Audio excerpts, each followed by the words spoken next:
Hey y'all, I wanted to make a video about aggression and control in sumo, where the line is between those two things.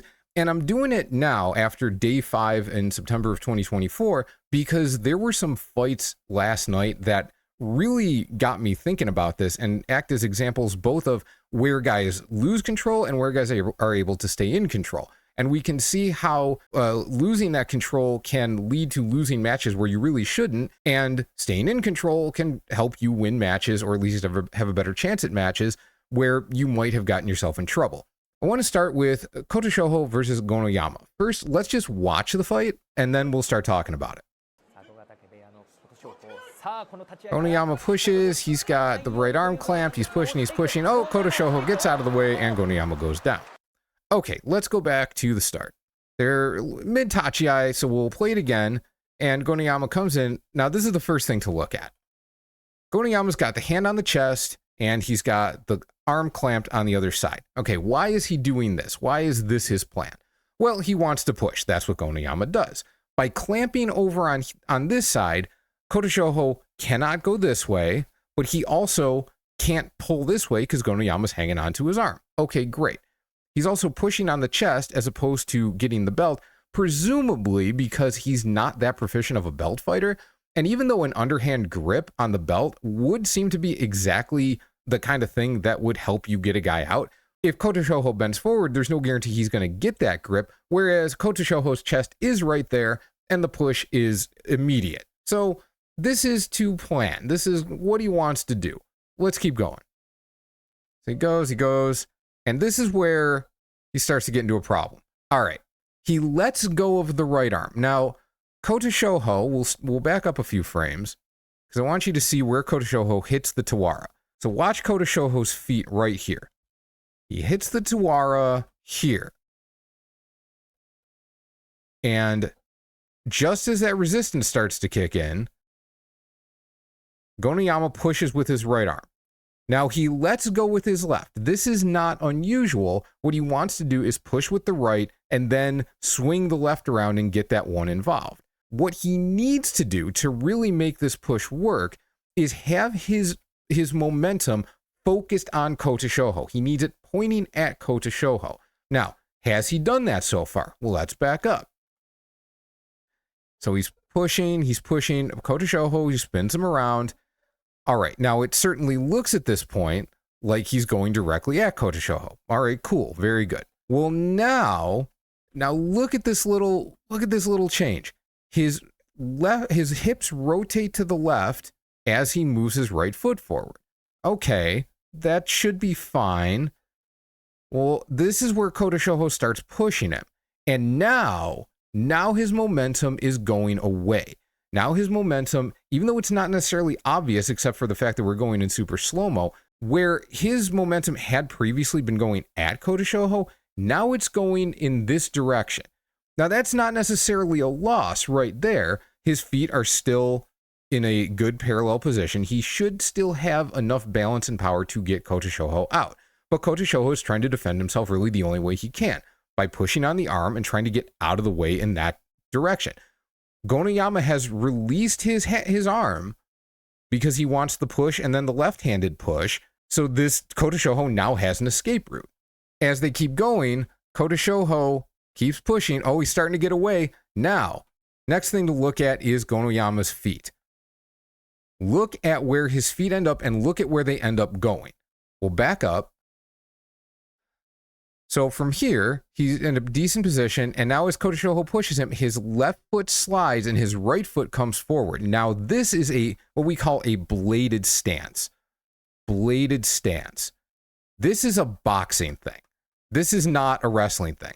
In wrestling, you want your feet facing your opponents, right? You want to have a squared stance. But in boxing, you want your feet a little more bladed because then you're less of a target, right? But that's not that helpful in wrestling. That's not that helpful in sumo. You want your weight parallel in front of the guy so you can get maximum power when you're pushing them around. The one thing that this kind of stance gives you is more reach. If you stand in one place with your feet next to each other and then you step forward and you reach your hand out, Obviously, you can reach a lot farther than if your feet are parallel to each other and you reach a hand out. But that only really helps. So that can extend your power, that can extend your range, but that only helps if you can step forward into it. What happened to Gonoyama here is that his foot got pushed backwards. He's not in this stance because he moved into it. He got moved into it. He lost the power advantage that could have been gained because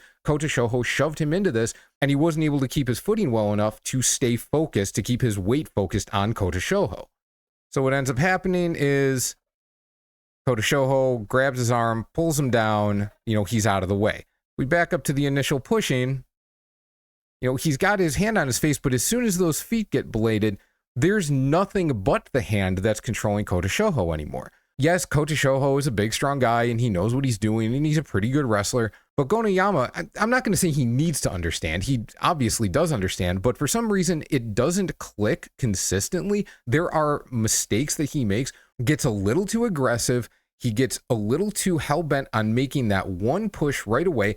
His style isn't really designed to win wars of attrition. It's designed to get the fight over with, and that's all well and good. But if that's what you're going to do, then you need to work your style in such a way that your pushes keep you in front of your opponent. You need to be able to maintain that control and not leave these openings, because this is not the first fight he's lost this way. If he could stop this from happening, if he could consistently avoid this outcome, he'd start winning more. Not just because of this, but because opponents wouldn't be able to be like, well, but he leaves openings and I can probably absorb the... No, if he became a really destructive pusher and it was almost impossible to get away from him once he really had you up against the rope, guys would have to change their entire strategy going against him. And once your opponents have to react to you in that way, that just helps wins start piling up. So for those of us that think that he should be able to rise higher than he has, this is a big reason why he doesn't. He just commits way too hard to pushes like this, and he hasn't figured out how to stop these kinds of escapes from happening, how to maintain the control necessary to keep guys from winning in this way. Next one I want to cover is Daisho and Shodai. We'll watch this one first. So there's Itachi-ai. Daisho immediately pushed back, just gets out of the way, and Shodai goes down. All right, so let's slow it down and see what happens. Shodai comes in, tries to push Shodai, but Shodai gets him moving back pretty much immediately. This is kind of what I expected Shodai to do. I actually picked him to win this fight for this reason, what you're seeing right here. Shodai gets the push in, he's going. Now, from here, now Daisho has jumped back. Daisho has jumped back and he has created some distance. Shodai has begun to push with his left hand. So you can see he reaches out. Now, this is a difficult thing to stop yourself from doing. So Daisho is trying to get away. Shodai's got his right hand on him and he's getting his left hand around for a push.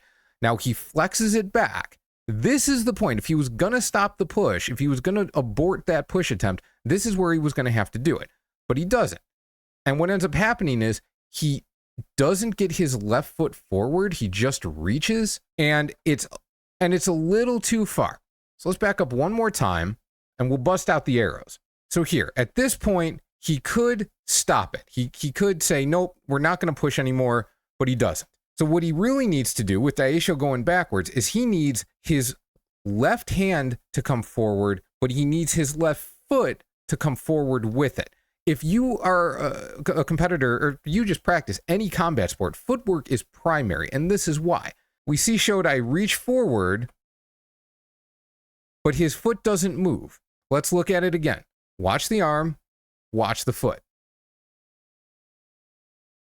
He brings the left foot, the left arm forward, and the foot is only underneath the X because of the camera movement. His foot didn't go anywhere. So he's got Daisho lined up exactly how he wants him, but he doesn't bring the foot forward, and he cannot reach Daisho effectively at this point. If we bring it forward a little bit more, now he's got the hand on the chest, which seems okay, and he's also lifting up the left foot, but it's a little too late. He doesn't have his full power. I mean, it's strong, but it's not his full power behind this push. What ends up happening? Daisho ends up being able to hit the arm, and he's got just enough distance. This is a game of millimeters here. He's created just enough distance that even though Shodai can hit him, he doesn't have the ability to really lock the hand on the chest. It slides up the chest into Daisho's face, which is very uncomfortable, but this allows him to wrap both arms around Shodai's left and get his head out of the way.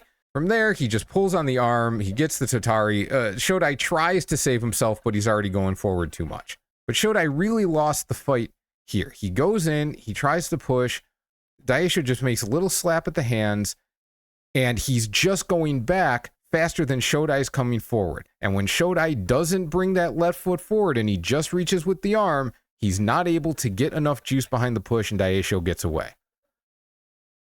Now let's watch someone who did it right. And believe it or not, it's Bushozan. Again, we'll watch the fight first. Bushozan gets the push. He's in front of Kitanawaka, stays in front of him, pushing. Kitanawaka tries to push back and it's over. This is frankly brilliant. And I would have to go back and really watch Bushozan's matches from several different tournaments to make sure this is correct. But from my recollection, I think the difference here is that he's not overextending and getting flopped out. There were a lot of matches Bushozan would lose because guys would just get out of the way and he'd fall on his face. He's not letting that happen here. We go back to the start. All right, there's a Tachi. Bushozan pushes, he pushes. Now, Kitanawaka he doesn't have the worst footwork. He doesn't have the best, he doesn't have the worst. So Bushozan, he stays in. Kitanawaka keeps trying to come at him. He's trying to get to the belt, it looks like. He's trying to dive his head in, and Bushozan just keeps moving his feet, turning. He gets a little bit with his right foot forward and pushes, but his left foot comes forward with it. He doesn't just reach his left arm out. Let's go back. This is a thing. He's not in a bladed stance, but it's an uneven stance. That's okay. This happens all the time. When he comes forward, you can already see his left arm and his left foot are both moving. Now, he does get a little extended, but he doesn't get completely off center. He's still basically facing Kitanawaka. Now, yes, his feet are a little bit pointed in this direction. Now, Kitanawaka is not really in a spot to take advantage of that, except he can escape to his left if he wants. So Bushozan comes forward. He gets his hands up. He tries to push. He tries to resist. It looks like he's going for a little bit of a push down, but Bushozan shucks his arms off.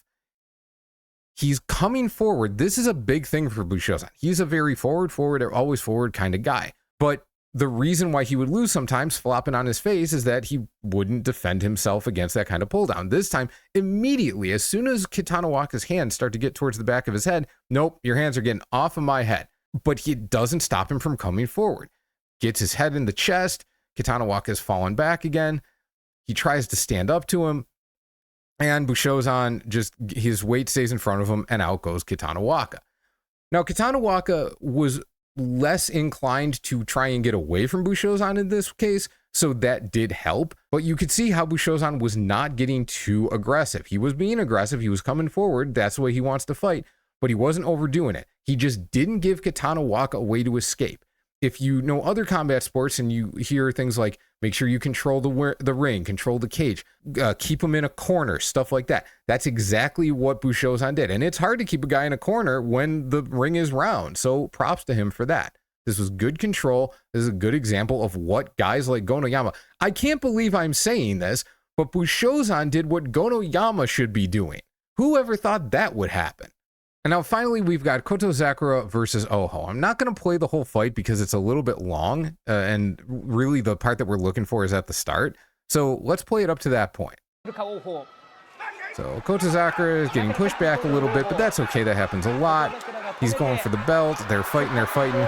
And that's what we're looking for, where Oho escapes. So let's back up. Now, Kotozakura is pushing. He's pushing. He's got Oho up against the Tawara. Like, this is what he wants. He wins a lot of fights this way. It looked like he was going to win this time. We frame by frame this. He's got the left hand on the chest. He's pushing. Oho knocks the arm out of the way, but Kotozakura's left foot is coming forward. Back it up. Koto's in a stance with his right foot forward, so if Oho's going to escape, it's going to be to his right, to Koto's left. Koto pushes, and he switches his stance as he's pushing with his left hand to bring his left foot forward. But as it happens, Oho's able to parry the hand, Yes, Koto stuck the hand to the body, and that isn't optimal, but in this case, it was what he wanted to do. It was the intention. All right, fine, whatever. Oho parries it away and makes a really nice move to get to the side. But Koto never loses his balance. He never overcommits to the push. He always has his feet well under him, and as soon as Oho gets out of the way, even though it's a fantastic sidestep, Koto is on him. He turns, he pivots, he's on top of him right away, and he's back on the attack.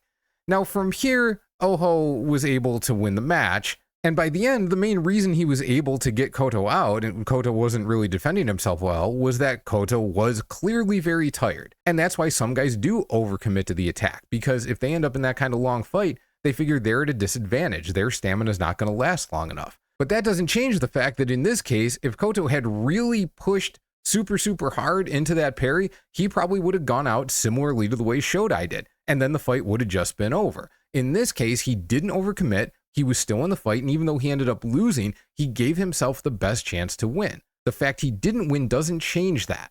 There are definitely guys who think that if they're not super aggressive right away and win within the first few seconds, that a long fight is not to their advantage and they're probably going to lose anyway. And if that's really the case, so be it. But on average, staying in control and not beating yourself is going to lead to more success for these guys than failures. And I'd really like to see more of them take that idea into consideration.